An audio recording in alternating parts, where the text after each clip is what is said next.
ഡോക്ടറോട് ചോദിക്കാൻ തത്സമയ ഫോണിൻ പരിപാടിയിലേക്ക് എല്ലാ മാന്യ ശ്രോതാക്കൾക്കും സ്വാഗതം. ഇന്ന് നമ്മോടൊപ്പമുള്ളത് നിയോവിറ്റ ഫെർട്ടിലിറ്റി ക്ലിനിക്കിലെയും NS ഹോസ്പിറ്റലിലെയും ഇൻഫെർട്ടിലിറ്റി സ്പെഷ്യലിസ്റ്റായ ഡോക്ടർ അഞ്ജു മാധവനാണ്. സ്വാഗതം മാം പരിപാടിയിലേക്ക്. ശ്രോതാക്കളുടെ സംശയങ്ങൾക്കായി വിളിക്കേണ്ട നമ്പർ 0474293111 എന്ന നമ്പറിലേക്കാണ് വിളിക്കേണ്ടത്.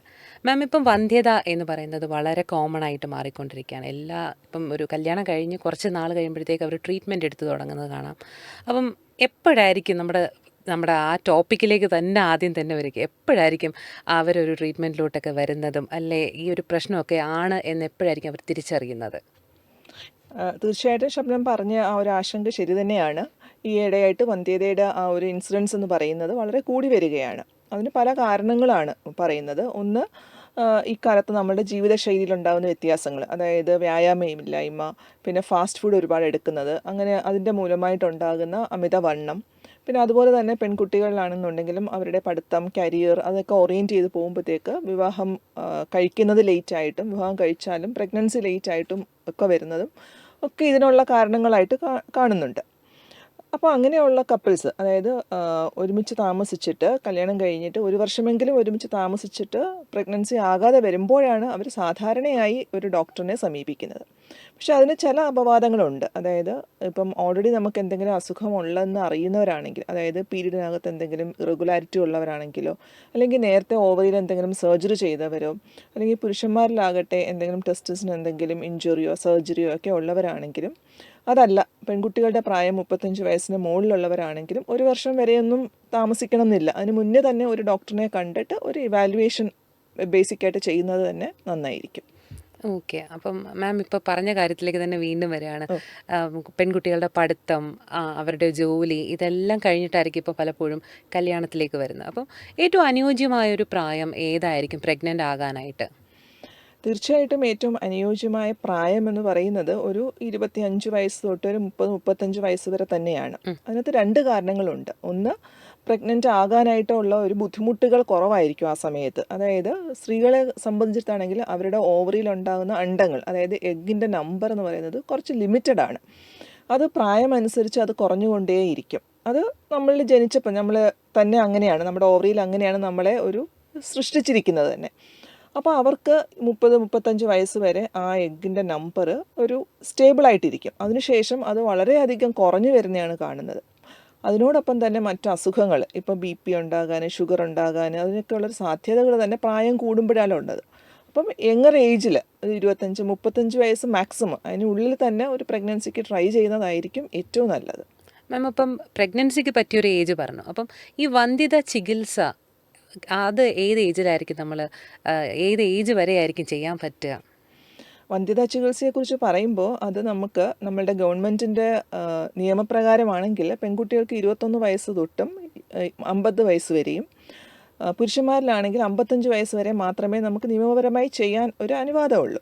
പക്ഷേ പ്രഗ്നൻസിക്ക് സ്വാഭാവികമായിട്ടും ട്രൈ ചെയ്യുമ്പോഴാണെന്നുണ്ടെങ്കിൽ അതിന് മുന്നേ തന്നെയായിട്ടും ട്രൈ ചെയ്ത് തുടങ്ങാൻ പറ്റുന്നതാണ്. പക്ഷേ ചികിത്സയുടെ സക്സസ് റേറ്റ് അല്ലെങ്കിൽ വിജയസാധ്യതകൾ കണക്കിലെടുക്കുമ്പോൾ 35 വയസ്സിന് മുൻപ് ട്രീറ്റ്മെൻറ്റ് സ്റ്റാർട്ട് ചെയ്യുന്നതാണ് അതിൻ്റെ ഒരു സക്സസ് റേറ്റ് കിട്ടണമെന്ന് ഏറ്റവും നല്ലത്. മാം ഇപ്പോൾ പറഞ്ഞിരുന്നു കല്യാണം വൈകുന്നുവെന്ന് പലപ്പോഴും സ്ത്രീകൾക്കിടയിൽ. അപ്പം മാം, ഈ കല്യാണം കഴിഞ്ഞ് എത്ര വർഷം കഴിയുമ്പോഴായിരിക്കും ഇവരൊരു വന്ധ്യതാ ചികിത്സയ്ക്ക് പോകണം എന്നതിനെക്കുറിച്ച് ചിന്തിക്കേണ്ടത്? കല്യാണം കഴിഞ്ഞിട്ട് ഒരു വർഷമെങ്കിലും ഒരുമിച്ച് താമസിച്ചിട്ട്, അതായത് യാതൊരു പ്രൊട്ടക്ഷൻ മെഷേഴ്സ്, ഗർഭനിരോധന മാർഗ്ഗങ്ങളൊന്നും ഉപയോഗിക്കാതെ ഒരു വർഷം ട്രൈ ചെയ്തിട്ടും പ്രഗ്നൻസി ആകാതെ വരുമ്പോഴാണ് സാധാരണഗതിയിൽ ഒരു ഡോക്ടറിൻ്റെ അടുത്ത് അപ്രോച്ച് ചെയ്യുന്നതും അതിനുള്ള ടെസ്റ്റുകളൊക്കെ ചെയ്യുന്നതും. പക്ഷെ നേരത്തെ പറഞ്ഞതുപോലെ ഇതിന് ചില അപവാദങ്ങളുണ്ടാകാം. അതായത് 35 വയസ്സ് കഴിഞ്ഞിട്ട് കല്യാണം കഴിക്കുന്നവർ, അങ്ങനെയുള്ളവർക്ക് ഒരു വർഷം വരെ ഒന്ന് വെയിറ്റ് ചെയ്യാൻ നമുക്ക് പറയാനേ പറ്റില്ല. അവരുടെ ആ ചാൻസ് കുറഞ്ഞു വരികയല്ലേ ചെയ്യുന്നത്. അപ്പോൾ അവർക്കൊരു 6 മാസം നാച്ചുറലി ട്രൈ ചെയ്തിട്ടാകുന്നില്ലെങ്കിൽ ഡോക്ടറിനെ കാണാവുന്നതാണ്.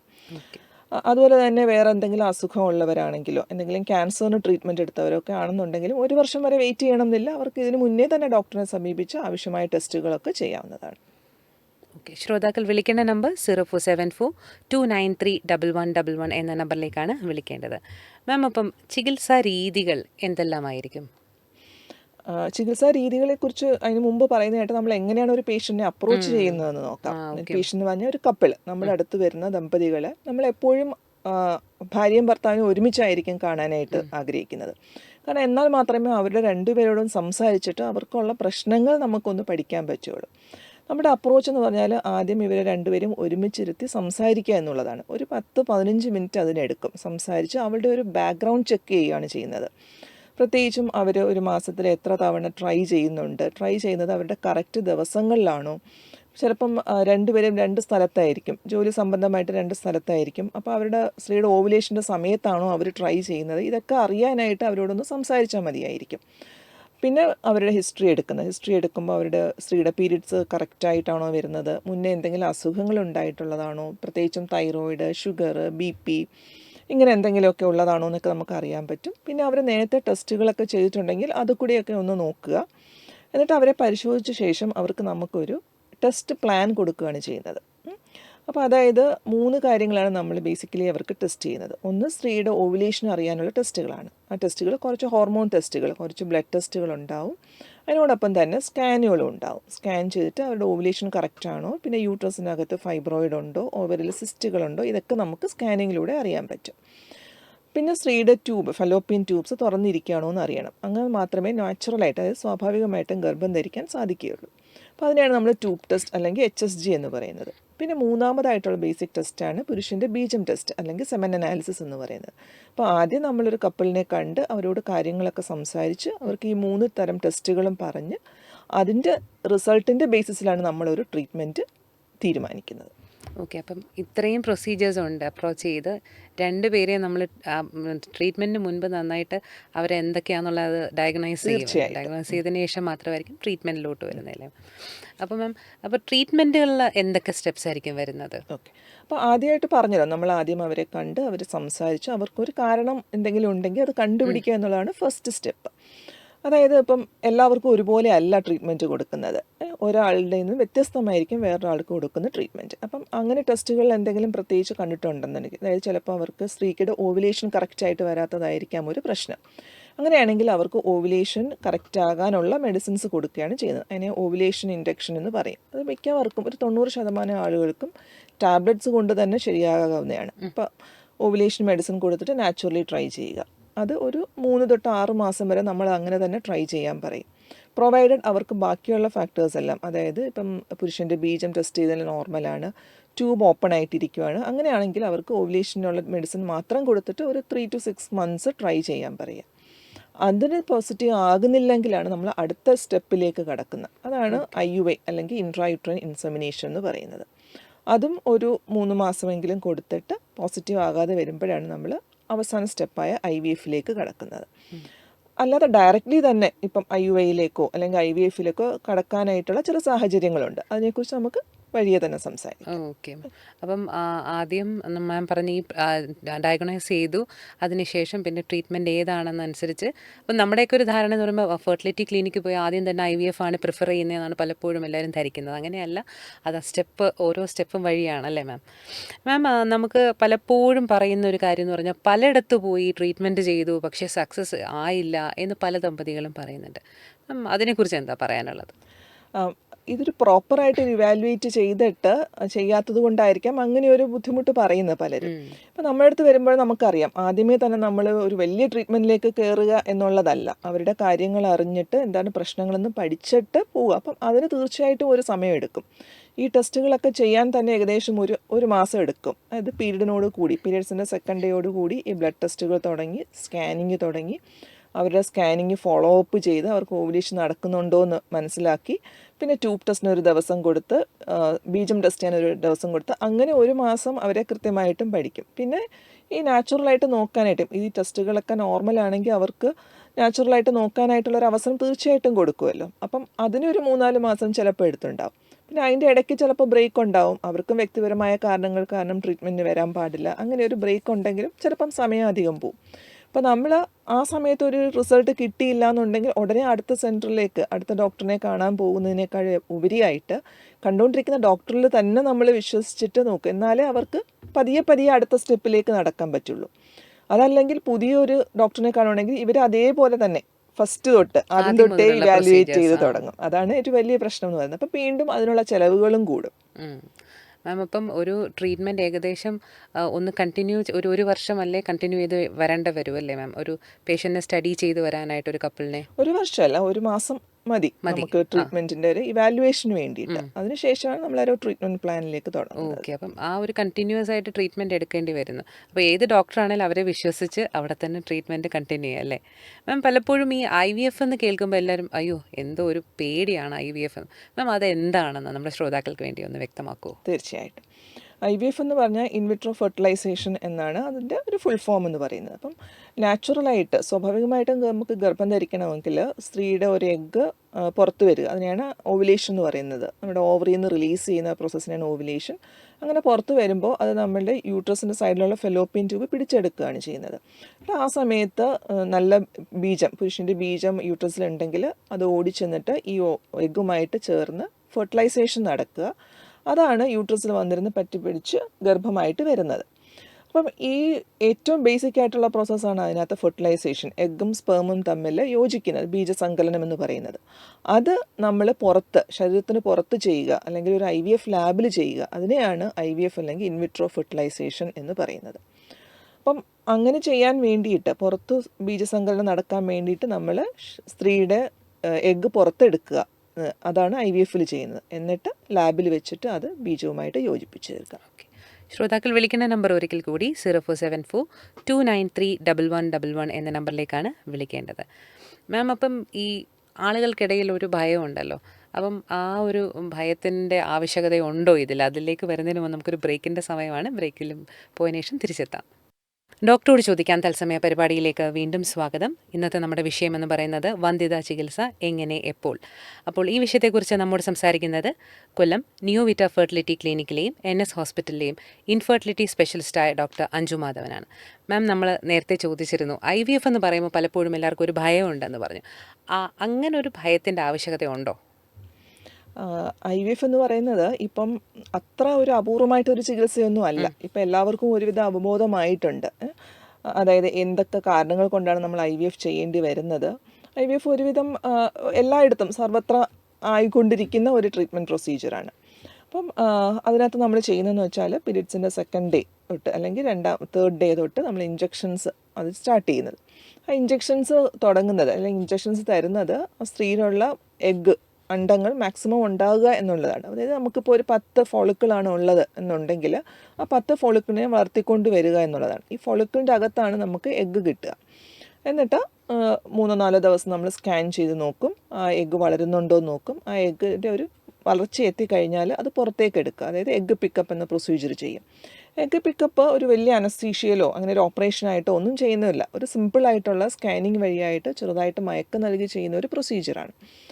എന്നിട്ട് എഗ്ഗ് പുറത്തെടുത്തിട്ട് ആ സമയത്ത് എഗ്ഗിൻ്റെ ക്വാളിറ്റിയൊക്കെ നോക്കി അതിനകത്ത് ഹസ്ബൻഡിൻ്റെ ബീജം വെച്ചിട്ട് ഇഞ്ചെക്റ്റ് ചെയ്തിട്ട് എംബ്രിയോ ഉണ്ടാക്കുക എന്നുള്ളതാണ്. അപ്പം ഈ IVFൻ്റെ പ്രൊസീജിയർ നടക്കുന്നതിൻ്റെ ഇടയ്ക്ക് ഒരു ഘട്ടത്തിൽ നമ്മൾക്ക് ഹോസ്പിറ്റൽ അഡ്മിഷനോ അല്ലെങ്കിൽ ഓപ്പറേഷനോ ഒന്നും വേണ്ട ഒരു ആവശ്യമില്ല. ഒന്ന് കൃത്യമായി ഹോസ്പിറ്റലിലോ ക്ലിനിക്കുകളിലോ പോയി ഇഞ്ചക്ഷനും സ്കാനിങ്ങും ചെയ്യുക എന്നതിൻ്റെ മാത്രമേ ആവശ്യകതയുള്ളൂ. Okay ma'am. മാം, പലപ്പോഴും ചോദിക്കാറുണ്ട് എന്തെങ്കിലും സൈഡ് ഇഫക്ട്സ് ഭാവിയിൽ IVF ചെയ്യുന്നത് കൊണ്ട് ഉണ്ടാകാറുണ്ടോ എന്ന്. IVFൻ്റെ സൈഡ് ഇഫക്ട്സ് എന്ന് പറയുന്നത് ശരിക്കും പറഞ്ഞാൽ അങ്ങനെയൊന്നും ഇല്ല തന്നെ. IVF ചെയ്യുന്നതിൻ്റെ വഴിക്ക് ചിലപ്പോൾ ഒരുപാട് എഗ്ഗ് ഉള്ളവർ, പ്രത്യേകിച്ചും PCOD ഉള്ളവർക്കാണെന്നുണ്ടെങ്കിൽ ഒരു ഒവേറിയൻ ഹൈപ്പർ സ്റ്റിമുലേഷൻ എന്ന് പറഞ്ഞൊരു പ്രോബ്ലം പറയുന്നുണ്ട്. പക്ഷേ ഈ ഇടയ്ക്കുള്ള മോഡേൺ ആയിട്ടുള്ള ഒരു സയൻറ്റിഫിക് ട്രീറ്റ്മെൻറ്റ് വെച്ചിട്ട് അപ്പോൾ അതിൻ്റെ സാധ്യതകൾ തന്നെ വളരെ കുറവായിട്ടാണ് കണ്ടുവരുന്നത്. പിന്നെയുള്ളൊരു കോംപ്ലിക്കേഷൻ എന്ന് പറയുന്നത് ട്വിൻസ് പ്രഗ്നൻസി പോലെ, അതായത് ഇരട്ട കുട്ടികൾ ഉണ്ടാകാനുള്ള സാധ്യത IVF പോലത്തെ ചികിത്സ ചെയ്യുമ്പോൾ കൂടുതലാണ് എന്നുള്ളത് പൊതുവെ അറിയപ്പെടുന്നതാണല്ലോ. അതിനും നമുക്ക് പരിഹരിക്കാൻ പറ്റും. ഇപ്പോൾ അവർക്ക് 2 വേണ്ട, ഒരാൾ മാത്രം മതി, അങ്ങനെയാണെന്നുണ്ടെങ്കിൽ നമുക്ക് ഒരു ബേബി, ഒരു എംബ്രിയോ മാത്രം ട്രാൻസ്ഫർ ചെയ്തിട്ട് അതിൻ്റെ സാധ്യതകൾ ഒഴിവാക്കാവുന്നതാണ്. മാം, നമുക്കൊരു ശ്രോതാവ് ചേരുന്നുണ്ട്, കോളിലേക്ക് കൂടി പോകാം. ഹലോ ഹലോ ഹലോ, ഡോക്ടറോട് ചോദിക്കാൻ പരിപാടിയിലേക്ക് സ്വാഗതം. ഡോക്ടറോട് ചോദിച്ചോളൂ. നമസ്കാരം മാഡം. ഞാനാണെങ്കിൽ വിവാഹം കഴിഞ്ഞിട്ട് ഇപ്പോൾ 1 വർഷമാകുന്നേ. ഓക്കെ. അപ്പോൾ എനിക്ക് നേരത്തെ PCOD ഉണ്ടായിരുന്നു. അപ്പൊ ഞങ്ങളിപ്പോ 6 മാസമായിട്ട് ട്രൈ ചെയ്യുന്നുണ്ട്. ഓക്കെ. പക്ഷെ ഇതുവരെ ഒരു കുട്ടികളായിട്ടില്ല. അപ്പൊ ഇവാലുവേറ്റ് ചെയ്തപ്പോൾ ഒരു PCOD ഉണ്ടെന്ന് പറഞ്ഞു. അപ്പൊ അതൊരു PCOD ഒരു വന്ധ്യതയ്ക്ക് കാരണമാകുമോ? തീർച്ചയായും PCOD ഒരു പ്രോബ്ലം ആകും വന്ധ്യതയ്ക്ക്. അതുണ്ടാക്കുന്നത് ഈ PCOD കൊണ്ട് ഓവുലേഷൻ കറക്റ്റായിട്ട് വരത്തില്ല എന്നുള്ളത് കൊണ്ടാണ് PCODക്ക് ഒരു ഇഷ്യൂ ഉണ്ടായി വരുന്നത്. പക്ഷേ എല്ലാവർക്കും അതൊരു പ്രശ്നമായിക്കൊള്ളണം എന്നില്ല. ഇപ്പം 1 വർഷമായിട്ട് താങ്കൾ ട്രൈ ചെയ്യുവാണ് എന്നിട്ടും ആകുന്നില്ല എന്നുണ്ടെങ്കിൽ തീർച്ചയായിട്ടും ഒരു ഡോക്ടറിനെ കണ്ടൊന്ന് ഇവാലുവേറ്റ് ചെയ്യേണ്ടതാണ്. ബാക്കി കാര്യങ്ങൾ കൂടി നോക്കണം. അതായത് നേരത്തെ പറഞ്ഞതുപോലെ ട്യൂബ് ടെസ്റ്റ് ചെയ്ത് നോക്കണം, ഹസ്ബൻഡിൻ്റെ ബീജം ടെസ്റ്റ് ചെയ്ത് നോക്കണം. അതെല്ലാം നോർമൽ ആണെന്നുണ്ടെങ്കിൽ താങ്കൾക്ക് ഓവുലേഷനുള്ള മെഡിസിൻസ് മാത്രം കഴിച്ചാൽ മതിയാകും. Okay madam, thank you. വിളിച്ചതിൽ നന്ദി. ശ്രോതാക്കൾ വിളിക്കേണ്ട നമ്പർ 0474931111 എന്ന നമ്പറിലേക്കാണ്. 0474293111 എന്ന നമ്പറിലേക്കാണ് വിളിക്കേണ്ടത്. മാം ഇപ്പം വിളിച്ച പേഷ്യൻ്റ് തന്നെ പറഞ്ഞിരുന്നു PCOD അപ്പോൾ എത്രത്തോളം ഇഷ്യൂ ആണ് ഈ ഒരു വന്ധ്യതയ്ക്ക് ഇതാകാറുണ്ടെന്ന്. പക്ഷേ ഇപ്പോൾ വളരെ കോമൺ ആയിട്ട് പെൺകുട്ടികൾ കണ്ടുവരുന്ന സംഭവമാണ് PCOD. അവർക്കുള്ള ട്രീറ്റ്മെൻറ്റുകളൊക്കെ എങ്ങനെയായിരിക്കും? തീർച്ചയായിട്ടും PCOD എന്ന് പറയുമ്പോൾ അതിനെക്കുറിച്ച് പറയാനായിട്ട് നമുക്ക് മണിക്കൂറുകൾ വേണം. ശരിക്കും പറഞ്ഞാൽ PCOD വളരെ സാധാരണമായി വരുന്ന ഒരു പ്രശ്നം തന്നെയാണ്. ഇപ്പം നേരത്തെ നമ്മൾ തുടക്കത്തിൽ പറഞ്ഞതുപോലെ ജീവിതശൈലിയിലുള്ള വ്യത്യാസങ്ങൾ, വ്യായാമമില്ലായ്മ, ഫാസ്റ്റ് ഫുഡ്, ഇതൊക്കെ ആയിരിക്കും PCOD കൂടി വരാനുള്ള ഒരു കാരണമായിട്ട് പറയുന്നത്. PCOD എന്ന് വെച്ചാൽ ബേസിക്കലി എന്ന് പറയുന്നത് നമ്മുടെ ശരീരത്ത് ഇൻസുലിൻ റെസിസ്റ്റൻസ് എന്ന് പറയുന്ന ഒരു സംഭവമാണ്. ഒരു ശാസ്ത്രീയ അടിത്തറയാണ് അതിനകത്തുള്ളത്. എല്ലാ PCODക്കാർക്കും ഈ പ്രശ്നങ്ങളെല്ലാം ഉണ്ടാകണം എന്നില്ല. ചില PCODക്കാർക്ക് മെൻസ്ട്രൽ പ്രോബ്ലംസ് മാത്രമേ കാണത്തുള്ളൂ. ഒരു പ്രഗ്നൻ്റ് ആകാനായിട്ട് പ്രശ്നങ്ങൾ ഉണ്ടാകില്ല. ചിലർക്കാണെങ്കിൽ അമിത വണ്ണവും അമിത രോമ വളർച്ചയുമായിരിക്കാം അവരുടെ പ്രശ്നം. അപ്പം എന്താണ് അവരുടെ പ്രശ്നങ്ങളെന്ന് കണ്ടിട്ട് മാത്രമാണ് നമ്മൾ അവരെ ട്രീറ്റ് ചെയ്യുന്നത്. അല്ലാതെ PCOD ഇപ്പം നമ്മുടെ ശരീരത്തിൽ ഉണ്ടാകുന്ന ഒരു അവസ്ഥയാണ്. അതിനെ കംപ്ലീറ്റ്ലി മാറ്റിയിട്ട് നമുക്ക് വന്ധ്യത ചികിത്സ തുടങ്ങാം, അങ്ങനെ നമുക്ക് ചെയ്യാൻ പറ്റില്ല. വന്ധ്യതയെക്കുറിച്ച് പറയുവാണെങ്കിൽ PCOD റിലേറ്റഡ് ടു വന്ധ്യത എന്ന് പറഞ്ഞാൽ അവർക്ക് ഓവുലേഷൻ കറക്റ്റായിട്ട് വരാത്തത് കൊണ്ടുള്ള പ്രശ്നമാണ്. അപ്പം നേരത്തെ പറഞ്ഞതുപോലെ ഓവുലേഷൻ കറക്റ്റാകാനുള്ള മെഡിസിനുകൾ കൊടുക്കുക. അത് ടാബ്ലറ്റായിട്ട് തന്നെയായിരിക്കും നമ്മൾ സ്റ്റാർട്ട് ചെയ്യുന്നത്. ഇപ്പോൾ 5 ദിവസത്തെ ടാബ്ലറ്റ് കൊടുക്കുകയാണെങ്കിൽ ഒരു 90% PCODക്കാർക്കും ഓവുലേഷൻ നടക്കുകയും അതുവഴി അവർക്ക് പ്രഗ്നൻ്റ് ആവാനും സാധിക്കും. പക്ഷെ ചില പെർസെൻറ്റേജ് ആളുകൾക്ക് PCODക്കാർക്ക് ഈ ടാബ്ലറ്റുകൾ ഏക്കില്ല. അപ്പോൾ അവർക്ക് നമ്മൾ ഇഞ്ചക്ഷൻസ് കൂടെ ആഡ് ചെയ്യേണ്ടി വരും. ചിലർക്ക് മാത്രമേ അങ്ങനെ സംഭവിക്കത്തുള്ളൂ. അപ്പോൾ അങ്ങനെ വെച്ചിട്ട് അവർക്ക് നാച്ചുറലി ട്രൈ ചെയ്ത് ആകാവുന്നുണ്ട്. പിന്നെ ഇത്രയും ചെയ്തിട്ടും, അതായത് ടാബ്ലറ്റ്സുകളും കഴിച്ചു, ഇഞ്ചക്ഷനും എടുത്തു, നാച്ചുറലി നോക്കിയിട്ട് ആകുന്നില്ല എന്നുണ്ടെങ്കിൽ അവർക്ക് നമുക്ക് പതുക്കെ ഇൻട്രൈട്രോ ഇൻസെമിനേഷൻ അല്ലെങ്കിൽ IUI എന്ന ചികിത്സയിലേക്ക് കടക്കാറുണ്ട്. IUIയും പറ്റാത്തവർക്ക്, അതിലും പ്രഗ്നൻസി ആകാത്തവർക്കാണ് പിന്നീട് IVFിലേക്ക് പോകുന്നത്. അപ്പോൾ PCOD ഉണ്ട് എന്നതുകൊണ്ട് ഡയറക്റ്റ്ലി IVFിലേക്ക് പോകേണ്ട കാര്യമൊന്നുമില്ല. നമ്മൾ ഇതേ പടികൾ സ്റ്റെപ്പുകൾ ചെയ്തിട്ട് മാത്രമേ IVFിലേക്കും കടക്കാറുള്ളൂ. Okay ma'am. IVF പോലെ തന്നെ നമ്മൾ കോമൺ ആയിട്ട് കേൾക്കുന്നൊരു വാക്കാണ് ICSI. മാം ഇതും തമ്മിലുള്ള വ്യത്യാസം എന്താണ്? IVFും ICSIയും തമ്മിലുള്ള വ്യത്യാസം? IVFും ICSI എന്താണ് എന്നുള്ളത് മിക്കവർക്കും അറിയാത്ത ഒരു കാര്യമാണ്. ICSI എന്ന് പറയുന്നത്, അല്ലെങ്കിൽ ഇൻട്രാസൈറ്റോപ്ലാസ്മിക് സ്പേം ഇഞ്ചക്ഷൻ എന്ന് പറയുന്നത് IVFിലുള്ള ഒരു പ്രത്യേക ഒരു ടെക്നിക്കാണ്. ഞാൻ നേരത്തെ പറഞ്ഞല്ലോ, IVF എന്ന് പറയുന്നത് നമ്മുടെ ശരീരത്തിന് പുറത്ത് വെച്ചിട്ട് ബീജസങ്കലനം നടത്തുക, അതായത് എഗ്ഗും സ്പേമും തമ്മിൽ ഫ്യൂസ് ചെയ്യിക്കുക എന്നുള്ളൊരു പ്രൊസീജിയറാണ്. സാധാ IVF, കോമൺ ആയിട്ട് പറയുന്ന IVF എന്ന് പറഞ്ഞാൽ നമ്മളൊരു ഡിഷിനകത്ത് ഒരു എഗ്ഗ് വെച്ചിട്ട് അതിൻ്റെ ചുറ്റും സ്പേംസിനെ ഇട്ട് കൊടുക്കുക. സ്പേമും എഗ്ഗും തമ്മിൽ യോജിക്കുന്നത് നാച്ചുറലി തന്നെ സംഭവിക്കുന്ന ഒരു കാര്യമായിട്ടാണ്. പക്ഷേ ICSI എന്ന് പറയുമ്പോൾ അതിനകത്തുള്ള ടെക്നിക്കൽ ഡിഫറൻസ് എന്താണെന്ന് വെച്ചാൽ അതിനകത്ത് ഒരു എഗ്ഗിനെ മാത്രം എടുത്ത് വെച്ചിട്ട് മൈക്രോസ്കോപ്പിൻ്റെ അടിയിൽ മൈക്രോസ്കോപ്പിക് ഗൈഡൻസിൽ സ്പേമിനെ അകത്തേക്ക് ഇഞ്ചെക്റ്റ് ചെയ്യുക, ഒരു സ്പേമിനെ എടുത്ത് ഇഞ്ചെക്റ്റ് ചെയ്യുക. അത് പ്രത്യേകിച്ചും ചെയ്യുന്ന ചില സാഹചര്യങ്ങളുണ്ട്. അതായത് പുരുഷന് ബീജത്തിൻ്റെ കൗണ്ട് വളരെ കുറവാണ്, അവർക്ക് മോട്ടിലിറ്റി തീരെ കുറവാണ്. അങ്ങനെയാണെങ്കിൽ സ്വാഭാവികമായിട്ടും പോയി സങ്കലനത്തിനുള്ള ഒരു ശേഷി ഉണ്ടാകില്ല. അങ്ങനെയുള്ളവർക്കാണ് നമ്മൾ ICSI എന്നുള്ള പ്രൊസീജിയർ പ്രത്യേകിച്ചും പറയുന്നത്.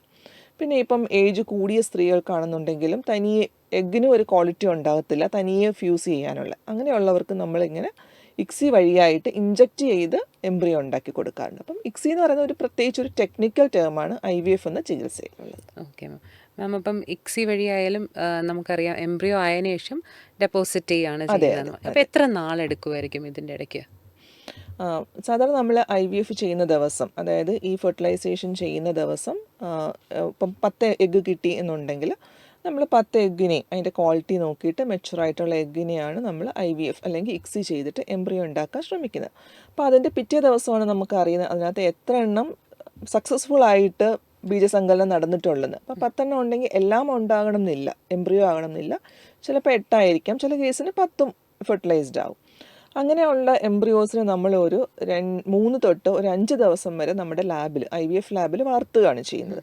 അപ്പോൾ അത് day 1, day 2, day 3, day 4, day 5 അങ്ങനെ നമ്മൾ ഓരോ ദിവസവും നമ്മൾ മൈക്രോസ്കോപ്പിൻ്റെ അടിയിൽ അതിൻ്റെ ഗ്രോത്ത് നമ്മൾ മോണിറ്റർ ചെയ്യുകയും ചെയ്യും. അപ്പം 3 ദിവസം തൊട്ട് 5 ദിവസം വരെ അതിനെ വളർത്താറുണ്ട്. എന്നിട്ട് ആ 3rd ഡേ അല്ലെങ്കിൽ 5th ഡേ ആകുന്ന എംബ്രിയോനെ നമ്മൾ അകത്തേക്ക് യൂട്രസിൻ്റെ അകത്തേക്ക് നിക്ഷേപിച്ച് കൊടുക്കുകയാണ് ചെയ്യുന്നത്. അതിനെയാണ് എംബ്രിയോ ട്രാൻസ്ഫർ എന്ന് പറയുന്നത്. ഓക്കെ. ഈ എംബ്രിയോ ട്രാൻസ്ഫർ എന്ന പ്രൊസീജിയർ വളരെ സിമ്പിളാണ്. അതായത് പിക്കപ്പിൻ്റെ പോലെ ഒന്നുമല്ല, അതിന് മയക്കം നൽകുകയൊന്നും വേണ്ട. അപ്പോൾ ജസ്റ്റ് നമ്മൾ കിടക്കുക, സ്കാനിങ്ങിൻ്റെ ഗൈഡൻസിനകത്ത് യൂട്രസിൻ്റെ അകത്തേക്ക് വളരെ ചെറിയൊരു കത്തീറ്റർ വഴിയായിട്ട് ഇട്ട് കൊടുക്കുക. അത് അത്ര പെയിൻഫുൾ ആയിട്ടുള്ള പ്രൊസീജിയർ ഒന്നുമല്ല. അങ്ങനെ എംബ്രിയോ ട്രാൻസ്ഫർ ചെയ്ത് കഴിഞ്ഞിട്ട് ഒരു 2 വീക്സിൽ ആയിരിക്കും നമുക്ക് പ്രഗ്നൻസിയുടെ റിസൾട്ട് കിട്ടുക.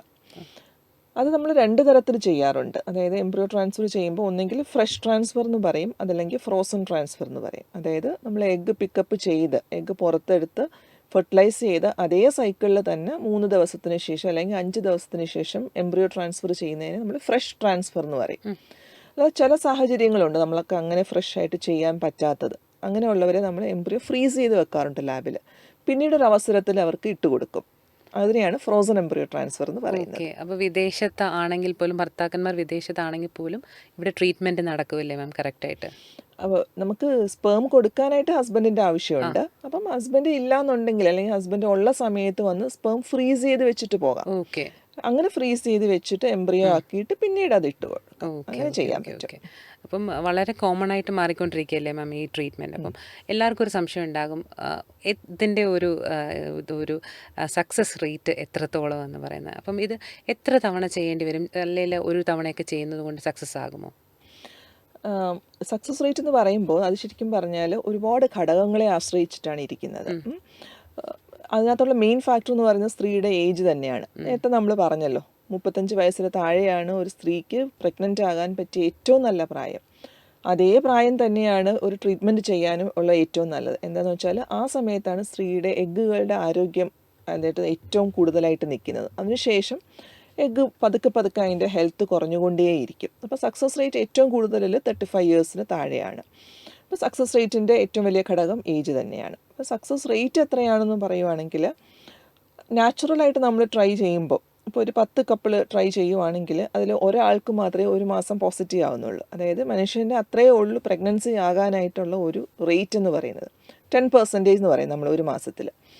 അത് ഒരു വർഷം ട്രൈ ചെയ്യുമ്പോഴാണ് അതൊരു മാക്സിമം ഇതിലേക്ക് ഒരു 80%ലേക്ക് എത്തുന്നത്. അതുകൊണ്ടാണ് നമ്മൾ 1 മാസമോ 2 മാസമോ ട്രൈ ചെയ്തിട്ട് ഡോക്ടറിനെ കാണാൻ പോകാത്തത്, അല്ലേ?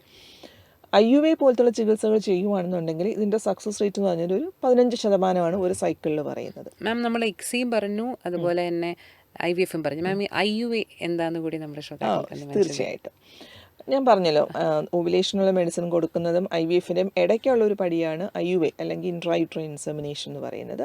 അപ്പോൾ അതിനകത്ത് മറ്റൊന്നും തമ്മിലുള്ള വ്യത്യാസം എന്താണെന്ന് വെച്ചാൽ, നമ്മൾ ഓവുലേഷനുള്ള മെഡിസിൻസ് കൊടുക്കുകയും ഓവുലേഷൻ്റെ സമയത്ത് നാച്ചുറലി ട്രൈ ചെയ്യുന്നതിനോടൊപ്പം തന്നെ ഹസ്ബൻഡിൻ്റെ ബീജം ഒന്ന് പ്രോസസ്സ് ചെയ്യുക, നമ്മളുടെ ലാബിൽ പ്രോസസ്സ് ചെയ്തിട്ട് അതിനകത്തുള്ള നല്ല ഒരു ഭാഗം, നല്ല ഒരു പെല്ലറ്റ് എന്ന് പറയും, അതിനെ മാത്രം എടുത്ത് യൂട്രസിൻ്റെ അകത്തേക്ക് ഇട്ട് കൊടുക്കുക എന്നുള്ള പ്രൊസീജിയറാണ് ഇൻട്രായൂട്രൈൻ ഇൻസെമിനേഷൻ എന്ന് പറയുന്നത്.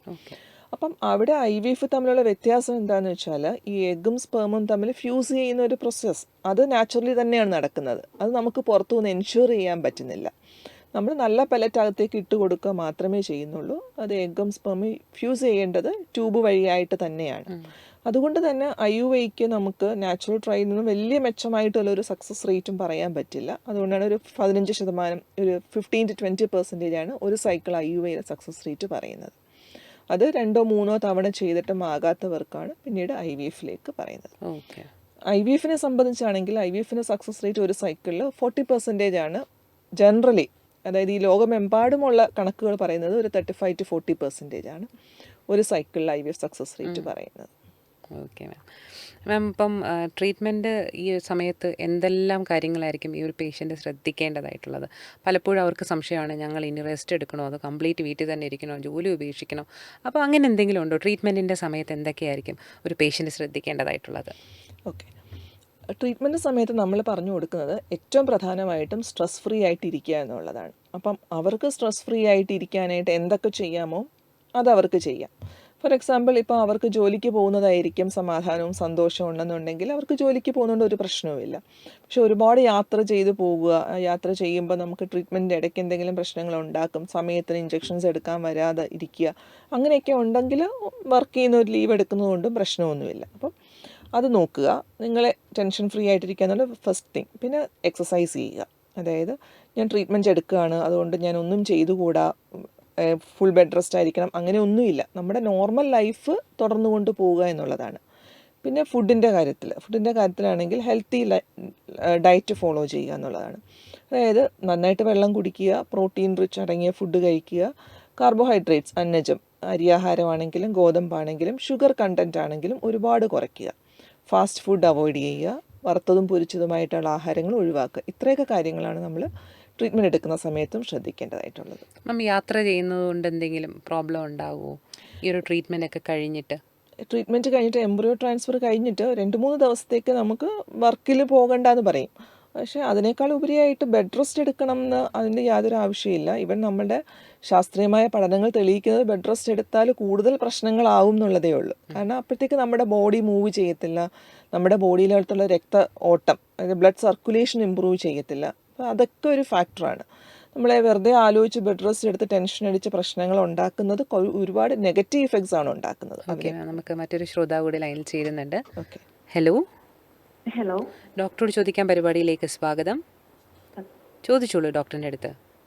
എനിക്ക് കല്യാണം കഴിഞ്ഞിട്ട് ഇപ്പം 5 കൊല്ലമായി. അപ്പം ഞാൻ ഡോക്ടറിനെ കണ്ടപ്പോഴാണെങ്കിൽ ഡോക്ടർ IUI ആണ് പറഞ്ഞിരിക്കുന്നത്. ഓക്കെ. അപ്പം ഇഞ്ചക്ഷൻസ് നമുക്ക് എടുക്കുമ്പോൾ ഫ്യൂച്ചറിൽ നമുക്ക് എന്തെങ്കിലും ഹെൽത്ത് ഇഷ്യൂസ് ഉണ്ടാകുമോ എന്ന് അറിയാൻ വേണ്ടിയിട്ടായിരുന്നു. ഈ IUIക്ക് ചികിത്സയുടെ സമയത്ത് ഇഞ്ചക്ഷൻസ് എടുക്കുന്നത് എഗ്ഗ് കൂടുതൽ വരാൻ വേണ്ടിയിട്ടാണ്. അപ്പോൾ അത് ഗുണാട്രോപ്പിൻ ഇഞ്ചക്ഷൻസ് എന്ന് പറഞ്ഞ ഇഞ്ചക്ഷൻ ആയിരിക്കും. അത് സാധാരണഗതിയിൽ ഒരു 3 ഇഞ്ചക്ഷൻസേ വേണ്ടി വരുള്ളൂ. ഓക്കെ. ഈ ഇഞ്ചക്ഷൻസിൻ്റെയൊക്കെ എഫക്റ്റ് നമ്മളുടെ ബോഡിയിൽ നിൽക്കുന്നത് ഒരു 24 മണിക്കൂർ മാത്രമേ നിൽക്കത്തുള്ളൂ. അതിനപ്പുറത്തേക്ക് അതിനകത്ത് യാതൊരു പാർശ്വഫലങ്ങളും ഉണ്ടാകത്തില്ല. Okay. Okay, thank you ma'am. Okay, വിളിച്ചതിന് നന്ദി. മാം, നമുക്ക് ഒരു കോളർ കൂടിയുണ്ട്, ലൈനിലേക്ക് കൂടി പോകാം. ഹലോ. ഹലോ. ഹലോ, ഡോക്ടറോട് ചോദിക്കാൻ പരിപാടിയിലേക്ക് സ്വാഗതം. ഡോക്ടറോട് ചോദിച്ചോളൂ. ഓക്കെ. ഹലോ, പറഞ്ഞോളൂ. മേഡം, എൻ്റെ പേര് രമ്യന. ഞാൻ 2 പ്രാവശ്യം പ്രഗ്നന്റ് ആയതാ.